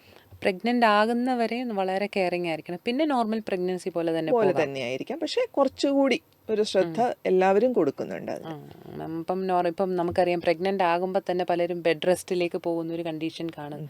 അങ്ങനെ ഒരു കണ്ടീഷനൊക്കെ വേണ്ടി വരുമോ ഇവർക്കും IVF വഴി പ്രഗ്നൻ്റ് ആവുന്നവർക്ക്? IVF ചെയ്തു വന്നുകൊണ്ടത് മാത്രം ബെഡ് റെസ്റ്റ് വരേണ്ട കാര്യമില്ല. പക്ഷെ ചില പ്രത്യേക സാഹചര്യങ്ങളുണ്ടാവും. അതായത് സർവൈക്കൽ ഇൻകംപീറ്റൻസ്, ഇപ്പോൾ യൂട്രസിൻ്റെ മുഖഭാഗം പെട്ടെന്ന് വികസിച്ചു പോകുന്ന ചില സ്ത്രീകളുണ്ട്. അവർക്ക് ഇങ്ങനെ റിക്കറൻ്റായിട്ട് അബോർഷൻസ് ഉണ്ടാകാനുള്ള സാധ്യതയുണ്ട്. അപ്പോൾ അവരോട് സ്റ്റിച്ചിടാനൊക്കെ പറഞ്ഞ് കേട്ടിട്ടില്ലേ. അപ്പോൾ അങ്ങനെയുള്ളവരോട് നമ്മൾ കുറച്ച് ശ്രദ്ധിക്കാൻ പറയും. പക്ഷെ അവർക്ക് പോലും നമുക്ക് ബെഡ് റെസ്റ്റിൻ്റെ ഒന്നും ആവശ്യം ഇപ്പോൾ പറഞ്ഞു കൊടുക്കുന്നില്ല. കാരണം അത് ഈ പറഞ്ഞതുപോലെ ഗുണങ്ങൾ ഉണ്ടാക്കുന്നതിനേക്കാളും കൂടുതൽ പാർശ്വഫലങ്ങൾ ഉണ്ടാക്കാനായിരിക്കും അവർക്ക് സാധ്യത കൂടുതൽ. പ്രത്യേകിച്ചും പ്രഗ്നൻസിയിൽ നമ്മൾ ഒരുപാട് റെസ്റ്റ് എടുത്താൽ കാലിലേക്കുള്ള രക്തഓട്ടം കുറഞ്ഞ് ബ്ലോക്കുകൾ ഉണ്ടാകാനൊക്കെയുള്ള സാധ്യത കൂടുതലാണ്. അപ്പം അത്ര റെസ്റ്റ് എടുക്കരുതെന്ന് തന്നെയാണ് നമ്മൾ പറയുന്നത്. ഓക്കെ. അവരുടെ ദൈനംദിന കാര്യങ്ങളും ചെറിയ തീർച്ചയായിട്ടും ഒരു ജോലിക്ക് പോകുന്നതാണെന്നുണ്ടെങ്കിൽ കംഫർട്ടബിളി പോകാൻ പറ്റുമെങ്കിൽ ജോലിക്ക് പോകാൻ തന്നെയാണ് ഞങ്ങൾ എൻകറേജ് ചെയ്യുന്നത്. മാം, നമുക്കറിയാം IVF പോലുള്ള ട്രീറ്റ്മെൻറ്റിലൂടെ പോകുമ്പോൾ പേഷ്യൻ്റിന് ഒരുപാട് സ്ട്രെസ്സ് അനുഭവപ്പെടാറുണ്ട്. അപ്പം അത് ട്രീറ്റ്മെൻറ്റിനെ എത്രത്തോളം ബാധിക്കും? അത് വളരെ നെഗറ്റീവ് ഇഫക്റ്റാണ് ഉണ്ടാകുന്നത്. നമ്മൾ പറഞ്ഞു കൊടുക്കാറുണ്ട്. പക്ഷേ എന്നാൽ പോലും നമുക്കറിയാമല്ലോ, തീർച്ചയായിട്ടും അവരുടെ ഒരു ഭാഗത്തുനിന്ന് ചിന്തിക്കുകയാണെങ്കിൽ നമ്മളിപ്പം മാരേജൊക്കെ കഴിഞ്ഞിട്ട് നോക്കുമ്പോൾ ട്രീറ്റ്മെൻറ്റ് എടുത്തിട്ട് പ്രഗ്നൻ്റ് ആകുക എന്നുള്ളത് നമ്മൾ ചിന്തിച്ചു പോലും കാണത്തില്ല കല്യാണം കഴിക്കുന്ന സമയത്ത് അല്ലേ. പിന്നെ 1ഉം 2ഉം ട്രീറ്റ്മെൻറ്റൊക്കെ എടുത്തിട്ട് വർഷങ്ങളോളം ആയിട്ടും ട്രൈ ചെയ്തിട്ടും ആയില്ല എന്നൊക്കെ പറയുമ്പോൾ അവരുടെ സ്ട്രെസ് ലെവൽ എന്ന് പറയുന്നത് നമ്മൾ വിചാരിക്കുന്നതിന് അപ്പുറത്തേക്കായിരിക്കും. അപ്പോൾ അവർക്ക് നല്ലൊരു സപ്പോർട്ട് കൊടുക്കുക, അവർക്കൊരു ഇമോഷണൽ സപ്പോർട്ട് കൊടുക്കുക എന്ന് പറയുന്നത് നമ്മളുടെ ഒരു വലിയ കടമ തന്നെയാണ്. പിന്നെ അവരോട് പറയാം, നിങ്ങൾ സ്ട്രെസ് ഫ്രീ ആയിട്ടിരിക്കുക, എന്താണെന്നുണ്ടെങ്കിൽ നമ്മൾ ഒന്നിച്ച് നേരിടുന്ന രീതിയിൽ തന്നെ ആയിരിക്കും അവരോടൊപ്പം നിന്ന് ആ ട്രീറ്റ്മെൻറ്റിന് പോവുക എന്നുള്ളതാണ് ഞങ്ങളുടെ ഒരു രീതി എന്ന് പറയുന്നത്. അപ്പോൾ പാർട്ട്ണറിന് വലിയൊരു പങ്കുണ്ടല്ലേ? തീർച്ചയായിട്ടും. പാർട്ട്ണർ ആണെങ്കിലും വീട്ടിലുള്ളവരാണെങ്കിലും ഇപ്പോൾ നമ്മുടെ ഒരു നാട്ടുനടപ്പ് തന്നെയാണല്ലേ, വിശേഷമുണ്ടോ വിശേഷമായില്ലേ എന്നൊക്കെ ചോദിക്കാൻ ആർക്കാണ് പ്രശ്നം. എന്തിനാണ് അങ്ങനെ ചോദിക്കുന്നതെന്ന് വെച്ചാൽ അതൊരു ശീലമായിപ്പോയി അല്ലേ. അപ്പം കഴിവതും അത് അവോയ്ഡ് ചെയ്യുക. പിന്നെ അറിയാം ഒരു സ്ട്രെസ്ഫുൾ ആണ്, പക്ഷേ നമ്മൾ എന്തൊക്കെയാണ് അവർക്ക് സ്ട്രെസ് ഫ്രീ ആയിട്ടിരിക്കാൻ, ഇപ്പോൾ പാട്ട് കേൾക്കുകയാണെങ്കിലോ യോഗയാണെന്നുണ്ടെങ്കിലോ വേറെ എന്തെങ്കിലും ലെഷർലി ആക്ടിവിറ്റീസിലൊക്കെ ഇൻവോൾവ് ആയിരിക്കുക എന്നുള്ളതാണ് നമ്മൾ പറഞ്ഞു കൊടുക്കുന്നത്. Okay ma'am. പലപ്പോഴും ഫൈബ്രോയിഡ് ഉള്ള പേഷ്യൻസ് ഉണ്ടാകുമല്ലോ, അവർക്കുള്ള ട്രീറ്റ്മെൻറ്റ്സ് ഒക്കെ എങ്ങനെയായിരിക്കും? ഫൈബ്രോയിഡ് എന്ന് പറയുമ്പോൾ എല്ലാ ഫൈബ്രോയിഡുകളും നമുക്ക് ചികിത്സിച്ച് മാറ്റേണ്ട ഫൈബ്രോയിഡുകളാകത്തില്ല. പ്രത്യേകിച്ചും ഫൈബ്രോയിഡുകൾ എന്തെങ്കിലും സിംറ്റംസ് ഉണ്ടാക്കുന്നത്, സിംറ്റംസ് എന്ന് വെച്ചാൽ ഫൈബ്രോയിഡുകൾ കൊണ്ടുള്ള എന്തെങ്കിലും അസുഖങ്ങൾ ഉണ്ടാക്കുന്നത്, പക്ഷേ ബ്ലീഡിങ് പ്രോബ്ലംസ് കൂടുതൽ ബ്ലീഡിങ് ആയിട്ടുള്ളതാണെങ്കിൽ നമ്മൾ ഫൈബ്രോയിഡിനെ എടുത്ത് മാറ്റേണ്ടി വരും. വലിയ സൈസ് ഫൈബ്രോയിഡ് ആണെങ്കിൽ, പ്രത്യേകിച്ച് IVF ചികിത്സ ചെയ്യുമ്പോൾ 5 സെൻറ്റിമീറ്ററിൽ കൂടുതൽ സൈസുള്ള ഫൈബ്രോയിഡ് ആണെങ്കിൽ അത് മാറ്റിയിട്ട് നമ്മൾ എംബ്രിയോ ട്രാൻസ്ഫർ ചെയ്യുന്നതായിരിക്കും നമ്മുടെ സക്സസ് റേറ്റ് കൂടാനായിട്ട് നല്ലതായിട്ടുള്ളത്. പിന്നെ ഉണ്ട് യൂട്രസിൻ്റെ ക്യാവിറ്റി, അകത്തോട്ടുള്ള ക്യാവിറ്റിയിലേക്ക് തള്ളി നിൽക്കുന്ന ഫൈബ്രോയിഡുകളുണ്ട്. കാരണം യൂട്രസിൻ്റെ ക്യാവിറ്റിക്കകത്താണ് നമുക്ക് എംബ്രിയോ വെക്കേണ്ടത്, അവിടെയാണ് പ്രഗ്നൻസി വളരുന്നത് അല്ലേ. അപ്പോൾ അവിടെ വേറെന്തെങ്കിലും വന്നിരുന്നാൽ അവിടെ പ്രഗ്നൻസി പറ്റി പിടിക്കത്തില്ല. അപ്പോൾ അതുകൊണ്ട് യൂട്രസിൻ്റെ ക്യാവിറ്റിക്ക് അകത്തോട്ട് ഇരിക്കുന്ന ഫൈബ്രോയിഡ്, അതിനെ നമ്മൾ സബ്മ്യൂക്കസ് ഫൈബ്രോയിഡ് എന്നാണ് പറയുന്നത്, അങ്ങനെ ഒരു ലൊക്കേഷനിലുള്ള ഫൈബ്രോയിഡിനെ. അങ്ങനെയുള്ള ഫൈബ്രോയിഡ് ആണെന്നുണ്ടെങ്കിൽ ആ ഫൈബ്രോയിഡിനെ റിമൂവ് ചെയ്തിട്ട് മാത്രമേ നമ്മൾ ട്രീറ്റ്മെൻറ്റ് ചെയ്യുകയുള്ളൂ. Okay ma'am.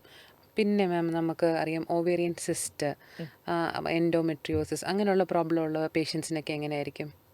Okay, ovarian cyst എന്ന് പറയുമ്പോൾ അതൊരു ജനറലായിട്ടുള്ള ഒരു വാക്കാണ്. ഒവേറിയൻ സിസ്റ്റ് എന്ന് പറയുന്നത് പല തരത്തിലുള്ള ഒവേറിയൻ സിസ്റ്റുകളുണ്ട്. ഇപ്പോൾ സിമ്പിൾ സിസ്റ്റ് ആകാം, പിന്നെ എൻഡോമെട്രിയോട്ടിക് സിസ്റ്റ് ആകാം, പിന്നെ ചിലർ PCOD തന്നെ ഒവേറിയൻ സിസ്റ്റായിട്ടും പറയാറുണ്ട്.